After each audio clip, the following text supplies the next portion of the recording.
The views and opinions expressed during Eye on the Triangle do not represent WKNC or NC State student media.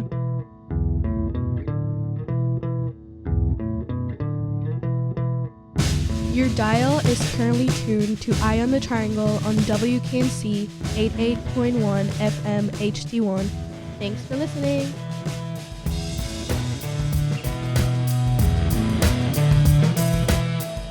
Good morning, everyone. Hope you're enjoying your day. My name is Emilia Rivadeneira, host of Eye on the Triangle, and with further ado, let's get into some news.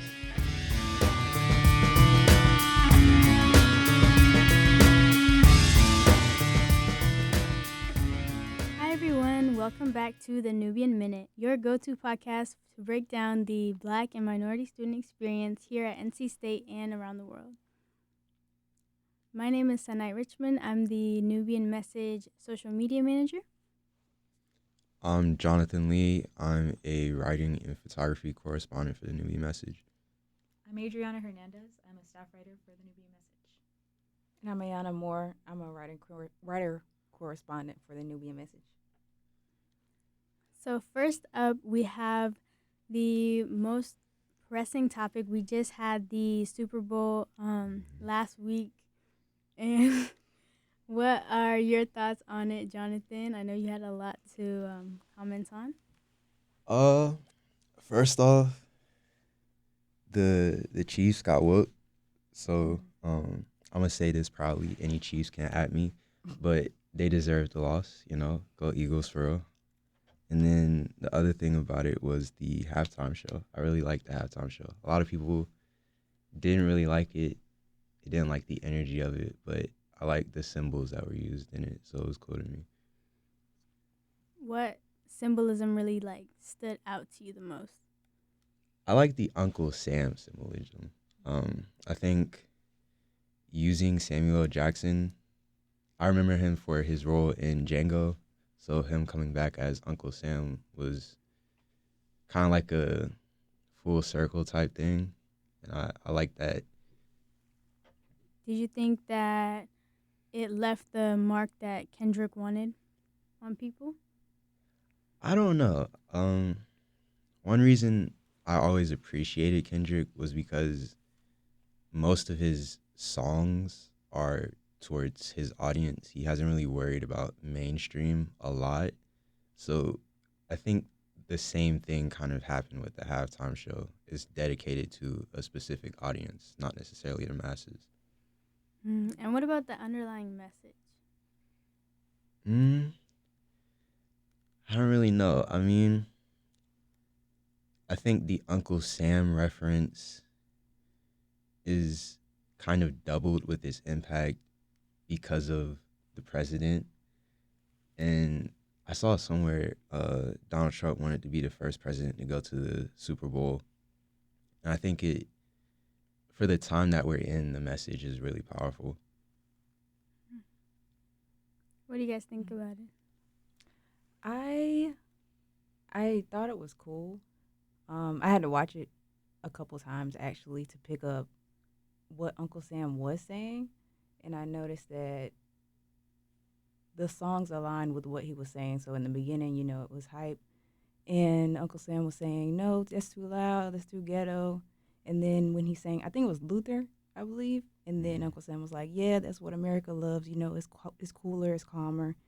And that paired with the red, white, and blue, which I think is the American flag. American flag, yes. I liked it. I don't know. I kind of think it could have been maybe more direct. I don't know.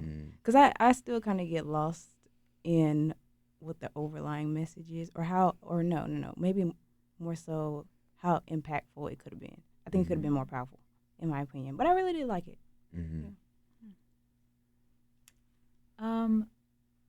Yeah. I watched it this morning because I was driving home from production night instead of watching the Super Bowl. But I will say, when I watched it this morning, I was really excited for it, and I can see where the criticism comes from. But personally, for me, I really did appreciate it. I'm not a huge Kendrick fan in the sense that like I don't listen to all of his music, but I definitely respect the art form and I respect what he had to say. Mm-hmm. Yeah, and like you said, I think Kendrick does a beautiful job of not necessarily needing to always be in the media, always needing to show off his music or subscribe to what the industry wants. He's always really been in touch with the Black community and in touch with like his personal message that he wants to share.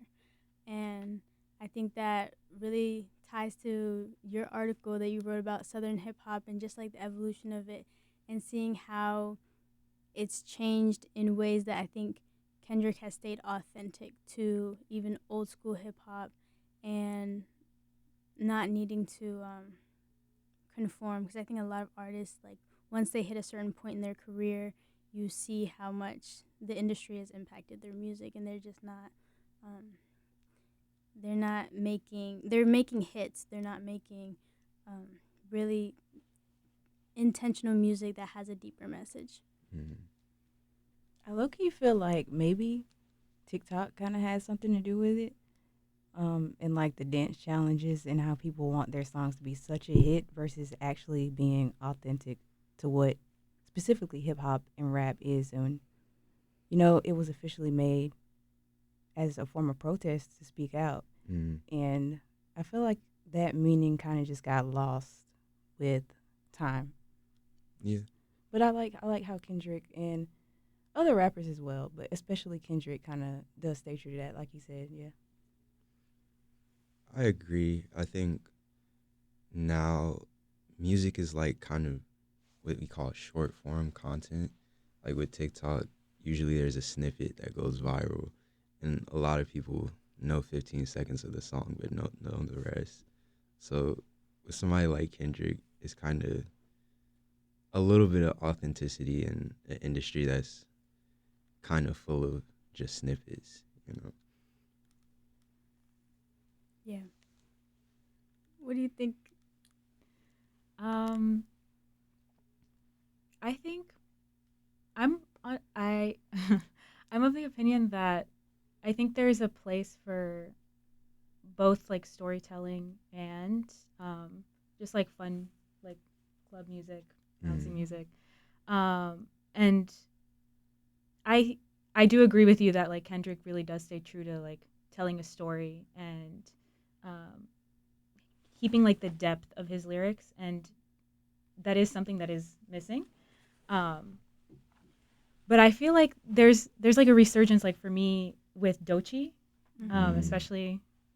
I mean, there's just not enough that can like truly like encapsulate. Like she's like one of a kind. Like there's just no one like her right now, and yeah, that's Her all I latest would say. album is amazing. Mm-hmm. And I really like her art style. She's very unique, and she's not afraid to just completely try things that, even like the tape around the eyes, I saw like most people do that and they hide it behind their hair, but she made it like a fashion statement, and she's very bold about everything that she does, and it's very refreshing to see someone who's so unique in the art industry and in the music industry. So Yeah, everything's done so intentionally. Like her music video, Denilah's a River. Yeah. I mean, everything was just like the sitcom vibe, showing like the progression of like her life throughout like each year of her career, and then intentionally like switching the camera to show like the audience looking in at her and kind of like the reality of it all, and then everything burning. Like, I mean, it was a masterpiece, that music video. it was. And I really like the connected braids. Like, there's just so many things that she does that's so iconic. And it's also how she's giving, like, dark-skinned women a platform. And when you look back at the music industry, it really is a lot of light-skinned Black women who get to be, like, the whole face of Black women everywhere. So we're seeing more diversity, and she's just so unapologetically herself, and I love it. And would you like to tie that into your article? So my article for our newest issue is going over like the history and origins of Southern hip hop, aka the Dirty South. Basically, it goes into kind of major events and groups of artists between like I cover 4 hubs of Southern hip hop, including Atlanta, Houston, Memphis, and Miami. So, kind of just, I know we talked about like present day, like a lack of like depth and lyricism, and I would say that like Southern hip hop, not only does it have the lyricism, but it also told a story even with like maybe the music that you didn't expect it to. The Miami club scene, especially known for its Miami bass, with the group Two Live Crew, they were known for making like very sexually explicit content, and the more backlash they got, like the raunchier they got, to the point where they released an album that had like legal repercussions. So they were taken to federal court. Their album was the first record and only record ever to be deemed obscene. Wow. And not only, regardless, like with that federal charge, they were barred from playing their music, playing that album, and people who had the album or were selling the album could be arrested for it. So in spite of this, their founder, like Uncle Luke, continued to like push for their right to say what they want to say regardless of what it is. And he ultimately got that revoked. And I mean, without him, Southern, like hip hop in general would be more censored than it is today. Like he really pushed the boundaries to allow for artists past like just him and his hip hop group to be able to say anything. And yeah, I mean, you can see the impacts of that present day. Yeah. That's amazing. I think I was even thinking about it with Kendrick's halftime performance when remember it was the news reporter, I think on Fox, said something that he used as the intro of his song. It was something about the police. I know it, but he like didn't say it at the Super Bowl. And I thought it was interesting that he didn't say, I think it was, but it was just like something with a popo and then da-da-da. But he didn't say it, and I don't know if it was because he needed to like take a breath or if they were censoring that like, and I just wonder how things would get more censored as things in the country just become more intense, like getting rid of DEI and getting rid of more ways of saying that, I guess, like classifying words as, like, how can you make something like DEI censored? The same way, how can you make something like woke censored? Like, how do you make things that talk about the Black experience something that we can't talk about? It's very weird because it seems like every so often, maybe like every few years, they latch onto a new word. And this year specifically has been DEI. And then, well, recently the UNC system has removed DEI now as a graduation requirement for colleges. And I really hate that because I feel like with the push for STEM recently, we already lose a lot of like the humanities or like the humanity side and seeing each other as people and learning to develop empathy, which is what a lot of DEI classes can really teach you about other people's experiences, with how they experience life, the things that they go through. And I hate that it's not a graduation requirement. I really hate it. Honestly, I feel like it should be pushed even more, honestly, in my opinion. One of the things that I felt like impacted me most, like even just through high school, was the ability to, in like my literature classes, pick up like novels regarding like civil rights, slavery, indigenous people, and it like truly broadens like your perspective on like what your peers around you are going through. And I mean, it's so important to like educate yourself on like the history of everything. And removal of DEI classes like that leaves people ignorant of the issues that are going on for their peers. Mhm. Like Sanat said a bit earlier in the day, like it leaves them blissfully ignorant. Like, and it allows for them to just go about their days not having a care in the world for maybe other people who could benefit from their support. Mhm. I hate even more how the words have been politicized, because I feel like a lot of things that can just be considered culture in general are being labeled as DEI.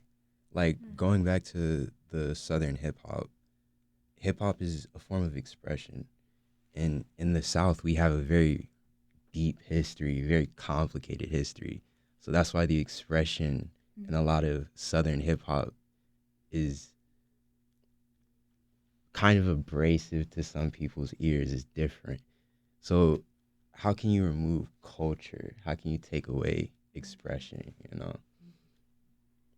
Yeah. And I think even on the topic of Black history in general, because it's Black History Month, I saw someone say that how come we classify slavery and everything that's been happening or happened unjustly to Black people as Black history and not white history? Because is it not white history as like what they did? And I just think the way that they phrase it makes it seem like that's your problem, your history, but those are the actions of your ancestors, and they also have negative repercussions on your children because it's allowing them to think that they can live in this mindset of thinking other people are inferior, thinking that there are no like moral boundaries to how to treat people. Like it seems so simple and basic, but if you don't address those things and other people see other children, other people get treated unfairly, then they think that that's normal. That also affects how they grow up, and it allows them to have like confirmation bias and just live a life in their little bubble. So it has generational impacts regardless, and it should not be just classified as Black history. It should be just history in general. So as much as I love Black history, that who knows how much longer we'll have it, but I think we really could go without it if it could be created just in history in general. So with that, you should go listen to or pick up our latest issue for the Nubian Message.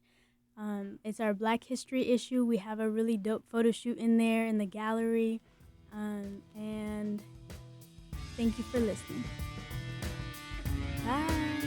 Bye. Peace.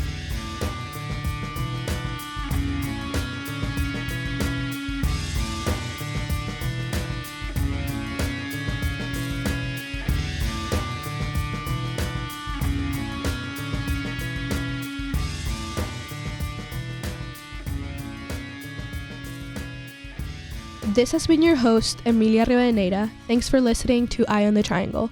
For back episodes of the show, go to wknc.org/podcasts.